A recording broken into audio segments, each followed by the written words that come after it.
जय सद्गुरुदेव, जय पद शरणम। मेरे सद्गुरु की वाणी परम संत महात्मा यशपाल जी महाराज का प्रवृत्ति में निवृत्ति गृहस्थ धर्म के लिए श्रीमद् भगवद गीता का गीता सुधा भाष्य अध्याय 3 श्लोक 34। इंद्रियस्येन्द्रियस्यार्थे राग द्वेष व्यवस्थितो त्योर्नवशमागच्छेत ततो ह्यस्य परिपन्थिनो। साधारण दृष्टि से देखा जाए तो यदि हम इंद्रियों को उनकी रुचि के अनुसार सब विषय देते चलें तो मन को सुख होता है। पर देखो, जब कोई यात्री किसी नगर से चलता है और रास्ते में उसे भले मनुष्य के वेश में कोई ठग मिल जाता है, तब कुछ देर के लिए जब तक यात्री सुरक्षित मार्ग पर रहता है, तब तक उस चोर का साथ भी सुखद जान पड़ता है। अथवा किसी अवसर पर कदाचित भूल से विष की मधुरता भी मनुष्य को अच्छी लग सकती है। उस समय यदि परिणाम का विचार न किया जाए तो जिस प्रकार उस भूल से मनुष्य के प्राण तक चले जाते हैं, उसी प्रकार इंद्रियों में जो विषय वासना होती है वह सहज में मनुष्य को सुख का चस्का लगा देती है।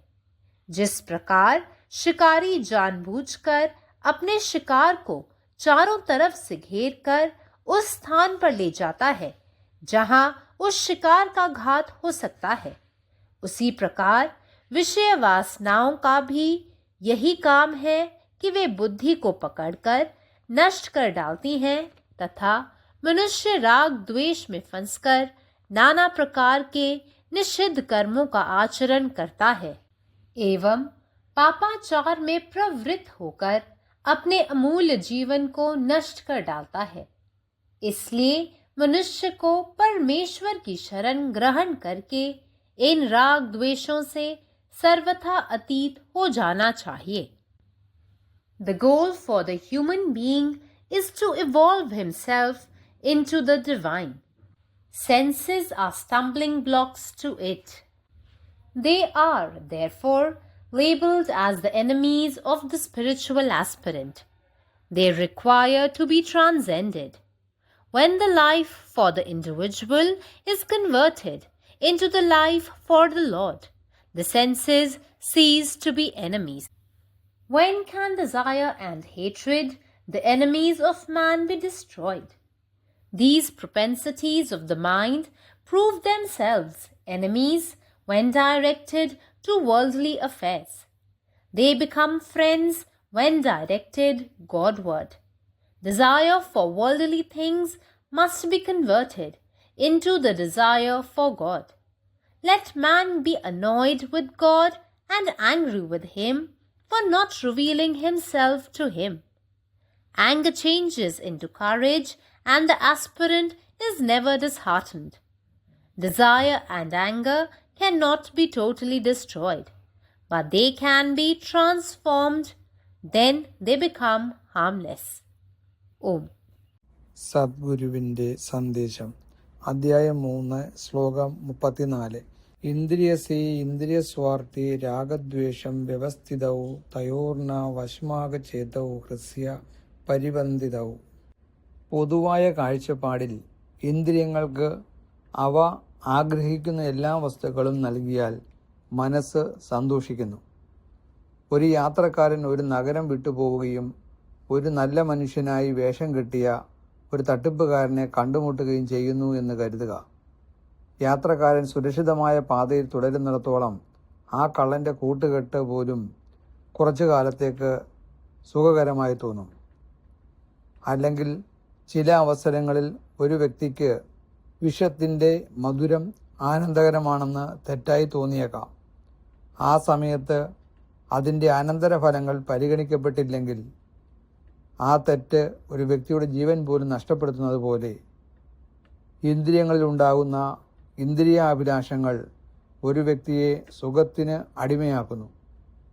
ഒരു വേട്ടക്കാരൻ മനഃപൂർവ്വം തൻ്റെ ഇരയെ വളഞ്ഞ് അതിനെ കൊല്ലാൻ കഴിയുന്ന ഒരു സ്ഥലത്തേക്ക് നയിക്കുന്നത് പോലെ ഇന്ദ്രിയ അഭിലാഷങ്ങളും ചെയ്യുന്നു.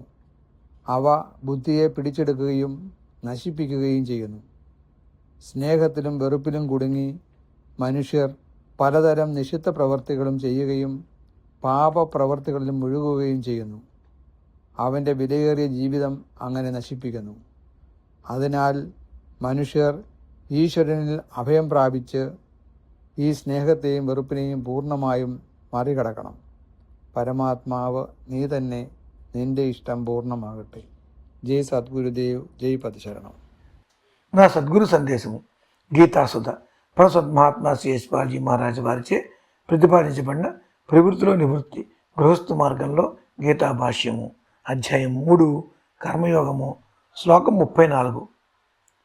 ఇంద్రియస్యేంద్రియ స్వార్థే రాగద్వేషౌ వ్యవస్థితౌ తమోర్ణవశ మాగచ్చైతౌ హ్యస్య పరిబంధినౌ. సాధారణ దృష్టితో వీక్షించినట్లయితే మనం ఇంద్రియములకు వాడి నచ్చిన రీతిలో అన్ని విషయములను ఇస్తూ ఉన్నట్లయితే మనసుకు సుఖాన్ని కలుగుతూ ఉంటుంది.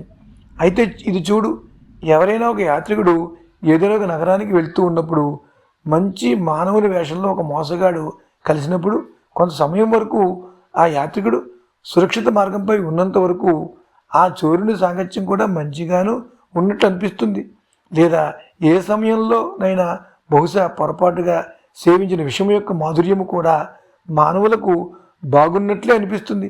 ఆ సమయంలో దాని పరిణామం యొక్క ఆలోచన కానీ రానట్లయితే ఏ విధంగా ఆ పొరపాటు మానవుని యొక్క ప్రాణహాని వరకు వెళుతుందో అదేవిధంగా ఇంద్రియముల్లో విషయవాసన ఏదైతే ఉన్నదో అది సహజంగా సుఖపు పాత్రను అందిస్తుంది. ఏ విధంగా వేటగాడు తాను వేటాడే జంతువులను నలువైపు నుంచి తరుముతూ దాన్ని దెబ్బతీ స్థానం వరకు ఎట్లు తీసుకుని పోతాడో అదేవిధంగా విషయవాసన పని కూడా ఏమిటంటే అవి బుద్ధిని పట్టుకొని దాన్ని నాశనం చేయను మరియు మానవుని రాగద్వేషంలో బంధించి నానా విధములైన నిషిద్ధ కర్మాచరణను గావింపజేసి పాపకృత్యములో ప్రవృత్తిని గావించి అతని అమూల్య జీవితాన్ని నాశనం చేయను. అందుచే మానవుడు పరమాత్మని శరణ పొంది నిరంతరము రాగద్వేషములకు అతీతుడై ఉండవలసి ఉన్నది. పరమాత్మ నీవే ఉన్నావు, నీ ఇష్టమే నెరవేరాలి. జై సద్గురుదేవ్, జై పదశరణం. जय गुरुदेव, जय पदशरण. अध्याय 3 श्लोक 34. इंद्रिय इच्छा, प्रेम आणि द्वेषामुळे नियंत्रित केल्या जातात. त्या इंद्रियांनी नियंत्रित केल्या जाता असल्यामुळे इंद्रिय त्या प्रवाहातच वाहत राहतात. सामान्य दृष्टिकोनातून जर आपण इंद्रियांना त्यांना हवा असलेल्या सर्व वस्तू पुरवल्या तर मन आनंदी होते.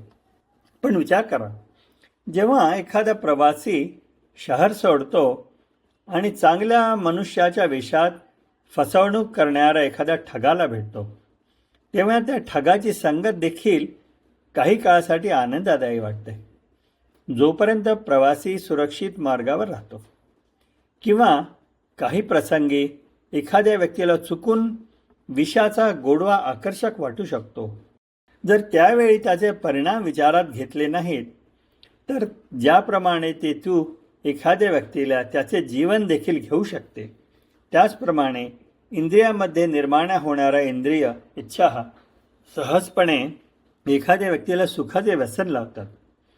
ज्याप्रमाणे शिकारी जाणून बुजून आपल्या शिकाराला वेढून त्याला अशा ठिकाणी घेऊन जातो की जिथे तो मारला जाऊ शकतो, त्याचप्रमाणे इंद्रिय इच्छा देखील करतात, त्या बुद्धीला पकडतात आणि नष्ट करतात. प्रेम आणि द्वेषात अडकून मनुष्य विविध निषिद्ध कृत्य करतो आणि पापी कृत्यांमध्ये गुंततो. त्याचे मौल्यवान जीवन त्यामुळे उद्ध्वस्त होते.